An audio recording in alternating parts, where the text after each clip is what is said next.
పోలీసుల కళ్ళుగప్పి తిరుగుతున్న most wanted criminal ప్రభాకర్ను పోలీసులు పట్టుకున్నారు. నిందితుడు ప్రభాకర్ గచ్చిబౌలిలోని పబ్కు వెళ్లినట్లు సమాచారం అందుకున్న పోలీసులు అతన్ని పట్టుకునేందుకు ప్రయత్నించారు. పోలీసులను పసిగట్టిన క్రిమినల్ ప్రభాకర్ కాల్పులు జరిపారు. ఈ కాల్పుల్లో central crime police station head constable Venkatramareddy పాదాల మీదుగా బుల్లెట్ దూసుకెళ్లింది. నిందితుడు ప్రభాకర్ తప్పించుకునేందుకు ప్రయత్నించారు. చివరకు అతడిని పోలీసులు అరెస్టు చేశారు. వెంకటరెడ్డి అని హెడ్ కానిస్టేబుల్కి గాయాలు తగిలి అతనికి షిఫ్ట్ చేయడం జరిగింది హాస్పిటల్.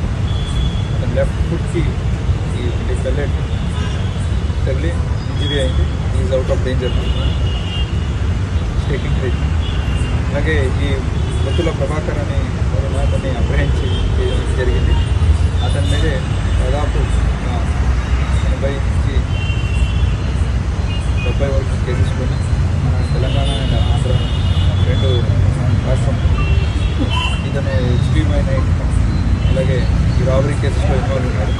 ఇక్కడ మన వెంకటరెడ్డి అని హెడ్ కానిస్టేబుల్కి గాయాలు తగిలి అతనికి షిఫ్ట్ చేయడం జరిగింది.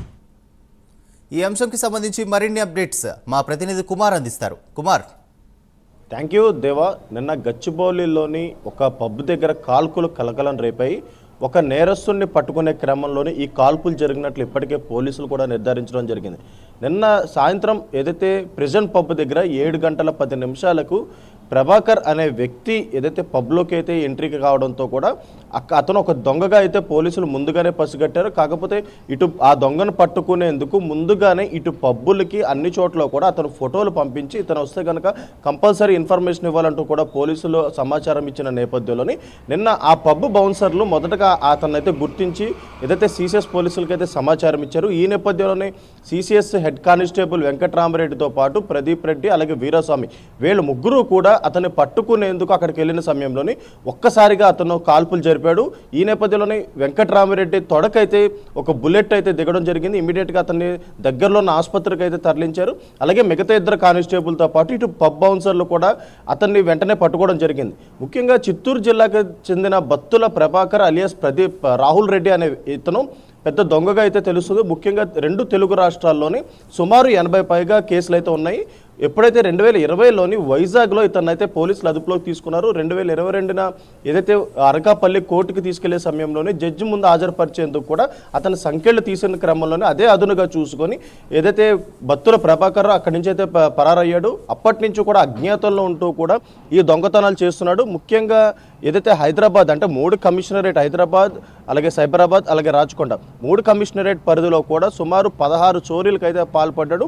ముఖ్యంగా ఇటు సైబరాబాద్కు సంబంధించి మొయినాబాద్ నార్సింగ్లో కూడా 2 చోరీలకు పాల్పడిన నేపథ్యంలోని పోలీసులు ముఖ్యంగా ఇతన్ని కనుక్కునేందుకైతే విశ్వ ప్రయత్నాలు అయితే చేస్తున్నారు. ఇతను ముఖ్యంగా హాస్టల్స్ కాలేజీని టార్గెట్ చేస్తూ కూడా దొంగతనాలు అయితే చేస్తున్నారు. ఎందుకంటే కాలేజీలో ముఖ్యంగా స్టూడెంట్స్ దగ్గర హాస్టల్ ఫీజు కావచ్చు లేదంటే ఇటు కాలేజ్ ఫీజెస్ కావచ్చు ఉంటాయి కాబట్టి అవి చోరీ చేయడానికైతే ఎక్కువగా ప్రయత్నిస్తున్న నేపథ్యంలోని ముఖ్యంగా ఇతన్ని ఫోటో ఒకటైతే క్యాప్చర్ చేశారు. ఇతను ఒక మాస్క్ క్యాప్ పెట్టుకున్న ఒక ఫోటో అయితే పోలీసులకు లభించిన నేపథ్యంలోని అతని ఫింగర్ ప్రింట్స్ అంటే ఘటనా స్థలంలో జరిగిన దొంగతనం దగ్గర కూడా కొన్ని ఫింగర్ ప్రింట్స్ అయితే సేకరించారు. ఈ ఫింగర్ ప్రింట్స్ని అనాలిసిస్ చేసినప్పుడు పాత నేరస్తుడు బత్తుల ప్రభాకర్ రావు సంబంధించిన పాత ఫింగర్ ప్రింట్స్కి అయితే మ్యాచ్ అయినాయి. ఈ నేపథ్యంలోనే ఇతనే దొంగగా అయితే నిర్ధారించిన తర్వాత ముఖ్యంగా ఇతను దొంగతనాలు చేసిన తర్వాత వారాంతంలోని ముఖ్యంగా పబ్బులకు వెళ్ళి ఎంజాయ్ చేస్తున్నాడని పక్కా సమాచారం అయితే పోలీసుల దగ్గర ఉంది.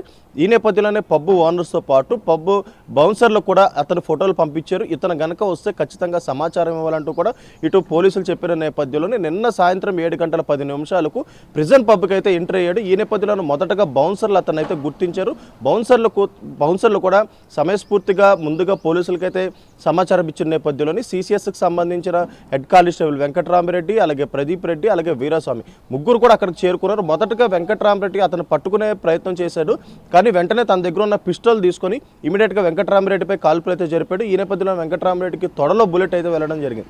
ఈ వెంటనే అక్కడ బౌన్సర్లు కూడా అప్రమత్తమయ్యారు. అలాగే మిగతా 2 పోలీసులు కూడా అప్రమత్తమై ఇమీడియట్గా అతనైతే అదుపులోకి తీసుకున్నారు. ముఖ్యంగా అతని దగ్గర 2 పిస్టల్తో పాటు 23 బుల్లెట్లు కూడా స్వాధీనం చేసుకున్నారు. ప్రస్తుతం వెంకట్రామిరెడ్డి పరిస్థితి కూడా ఏదైతే మామూలుగానే ఉందంటూ కూడా పోలీసులు అయితే చెప్తున్నారు. ఇటు డీసీపీ వినీత్ కుమార్ కూడా దీనిపై స్పందించారు.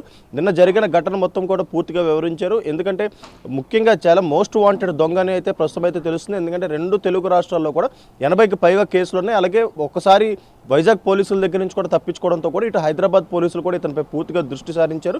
ముఖ్యంగా ఇటు కాలేజీల్లో దొంగతనం చేస్తున్నాడు కాబట్టి అప్పటి నుంచి కూడా ఇతనిపై దృష్టి సారించడంతో కూడా ఇతను వారాంత చివరిలోని పబ్బులకి వెళ్ళి ఎంజాయ్ చేస్తున్నాడనే పక్కా సమాచారంతో పోలీసులు ఇతనిపై నిఘా పెట్టారు. ఈ నేపథ్యంలో నిన్న రాత్రి అతను అయితే అదుపులోకి తీసుకున్నారు. ప్రస్తుతం వెంకటరామిరెడ్డి పరిస్థితి కూడా మామూలుగానే ఉందనే పోలీసులు అయితే చెప్తున్నారు. దేవా.